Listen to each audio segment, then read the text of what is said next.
சின்ன பொண்ண பார்த்ததும், யாருன்னு யோசிச்சுட்டு இருந்த அபிநயாக்கு கொஞ்ச நேரத்திலேயே மயக்கம் வந்துடுது. மயங்கி விழுந்து எந்திரிச்ச அபிநயாக்கு அப்போ தான் எல்லாமே ஸ்ட்ரைக் ஆச்சு. இத்தனை நாள் அபிநயாவும் பிரசாத்தும் தனித்தனியாக கண்ட கனவு எல்லாமே அவங்கள பற்றினது தான். 3 வருஷத்துக்கு முன்னாடி 2 பேருக்கும் ஒரு ஆக்சிடெண்ட் ஆச்சு. அந்த ஆக்சிடெண்ட்டில் 2 பேரும் பழைய நினைவுகளை மறந்துட்டாங்க. அவங்க 2 பேரும் வேறு யாரும் இல்லை, கணவன் மனைவியாக தான் இருந்தாங்க. காதலிச்சு கல்யாணம் பண்ணிக்கிட்டாங்க. அபிநயா அந்த கதையில், அவள் கனவில் வந்த கதையில் பார்த்த மாதிரியே முதல்ல பிரசாத்தை ஃப்ளூட் வாசிக்கும்போது தான் பார்த்தா. ஆனால் அதுக்கப்புறம் அவள் சென்னையில் அவனை மீட் பண்ணான். பிரசாத் முகத்தை மறைச்சிருந்த அந்த பொண்ணை தேடி கண்டுபிடிக்கணும்னு முடிவு பண்ணி அந்த பொண்ணு இறங்குற காலேஜ் முன்னாடி நின்றுட்டு இருந்தான். கரெக்டாக அப்போ தான் அவள் அந்த ஷாலை கட்ட போகிறதுக்கு முன்னாடி பிரசாத்தை பார்க்குறா. பார்த்துட்டு வேகமாக ஓடி வந்து பிரசாத் கிட்ட, நீங்கள் தானே அது மும்பையில் ஃப்ளூட் வாசிச்சிங்களே, அது நீங்கள் தானே அப்படின்னு கேட்டா. பிரசாத்க்கு ஒரு மாதிரி ஐடியாவே இல்லாத மாதிரி இருந்தது. ஏன்னா அவள் சென்னை, மும்பையில் இவனை எங்கே பார்த்து கரெக்டாக ஞாபகமாக கேட்குறாளேன்ற மாதிரி யோசித்தான். ஆமாம், நீங்கள் மும்பை வந்திருந்தீங்களா அப்படின்னு கேட்டான். ஆமாம், 2 நாள் முன்னாடி என் ஃப்ரெண்ட் ஒரு காம்படிஷனுக்காக மும்பை போயிருந்தா. அதே இடத்துல தான் நீங்களும் இருந்தீங்க. நான் உங்களை அங்கே தான் பார்த்தேன். நீங்கள் சூப்பராக வாசிச்சிங்க தெரியுமா. நீங்கள் வாசிக்கிறதும், நீங்கள் என்ன சொல்ல, நீங்கள் ரொம்ப அழகாக இருந்தீங்க வாசிக்கும்போது அப்படின்னு மனசில் பட்டதை டக்குன்னு சொல்லிட்டா. பிரசாத்க்கும் அது கேட்டு சந்தோஷந்தான். இருந்தாலும் அவன் தேடி வந்த பொண்ணை தேடுற ஆர்வத்தில் இருந்ததுனால அவள் சொன்னதுக்கு சாதாரணமாக சிரிச்சிட்டு அந்த இடத்த விட்டு நகர்ந்து போயிடுறான். நகர்ந்து போயிட்டு அப்புறம் அந்த பொண்ணுக்கிட்ட தேங்க்ஸ் சொல்லிட்டோமே, பட் ஒழுங்காக பதில் பேசலையோ அப்படின்ற தாட்டோட திரும்பி சொல்ல போகும்போது தான் பார்க்குறான், அவள் தான் அந்த ஷாலை கட்டிட்டு பஸ் ஸ்டாண்டுக்கு போகிறாள். அவளை அந்த இதில் பார்த்ததுக்கப்புறம் தான் பிரசாத்க்கு அது அவள் தானே தெரிஞ்சுது. அதுக்கப்புறம் அவங்க காதலிச்சாங்க. நிறைய இடத்துக்கு போய் பேசி பழகினாங்க. கடைசியாக கணவன் மனைவியாகவும் அவங்க பேரண்ட்ஸோட சம்மதத்தோடு ஆயிட்டாங்க. ஆனால் ஒரு ஆக்சிடெண்ட்டில் அவங்க 2 பேருமே அவங்களுடைய நினைவுகளை மறந்துட்டாங்க.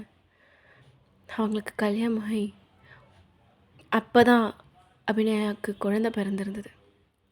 அந்த குழந்தை பிறந்த கொஞ்ச நாள்லேயே அபிநயாவுக்கும் பிரசாத்துக்கும் அடிபட்டுது. அவங்க 2 பேருமே பழசை மறந்துட்டதுனால இப்போ இது குழந்தைன்னு காமிச்சாலோ இல்லை அவங்க கணவன் மனைவி சொன்னாலோ ரொம்ப ஸ்ட்ரெஸ் ஆவாங்கன்றதுக்காக அவங்க 2 பேரும் கல்யாணம் ஆகாதவங்களாவே பிரித்து வைக்கிறாங்க. பிரசாத்துக்கும் அபிநயாவுக்கும் ஆரம்பத்தில் அவங்க பார்த்த அவங்களுடைய ஒன் சைட் லவர்ஸாக மட்டும்தான் ஞாபகம் இருக்காங்க. முகம் ஞாபகமே இல்லை. அந்த குழந்தை மாணிக்கம் கிட்ட ரொம்ப பத்திரமா வளர்ந்துச்சு. அந்த குழந்தைய அவள் பார்த்ததும் அவளுக்கு ஏன் மயக்கம் வந்ததுன்னு அவளுக்கே தெரியல. கை குழந்தையாக பார்த்த குழந்தையாவ இப்போ தான் பார்க்குறா. ஆனால் மயங்கி விழுந்து எந்திரிக்கும் போது அவளுக்கு எல்லாமே ஞாபகம் வந்துடுச்சு. ஆனால் பிரசாத்க்குன்னு எதுவும் ஞாபகத்துக்கு வரல. பிரசாத் அபிநயாவை பார்த்து டென்ஷன் ஆகி அவளை உட்கார வச்சு என்னன்னு கேட்டுட்டு இருக்கும்போது தான் பிரசாத் எதிர்பார்க்காத மாதிரி அபிநயா கூப்பிடுறா. அவள் சொன்ன அந்த வார்த்தை பிரசாத்தை அவளோட ஞாபகங்களை மீட்டு கொண்டு வர போதுமானமாக இருந்துச்சு. அந்த வார்த்தை பிரசாத்தும் மாணிக்கக்கும் மட்டும் தெரிஞ்ச ஒரு வார்த்தை. அபிநயாவை தவிர மாணிக்கத்துக்கும் பிரசாத்துக்கும் மட்டும்தான் அந்த வார்த்தை தெரியும், வேறு யாருக்குமே தெரியாது. அதை சொன்னதும் மாணிக்கமும் சர்ப்ரைஸ் ஆகிட்டா. பிரசாத்துக்கும் ஏதோ ஸ்ட்ரைக் ஆன மாதிரி ஞாபகம் வந்த மாதிரி இருந்தது. அவங்க ஞாபகத்தில் அவங்க பொண்ணை அவங்க பார்த்து ரொம்ப சந்தோஷப்படுறாங்க. இதில் அபிநயாவுக்கு வந்த கனவு எல்லாமே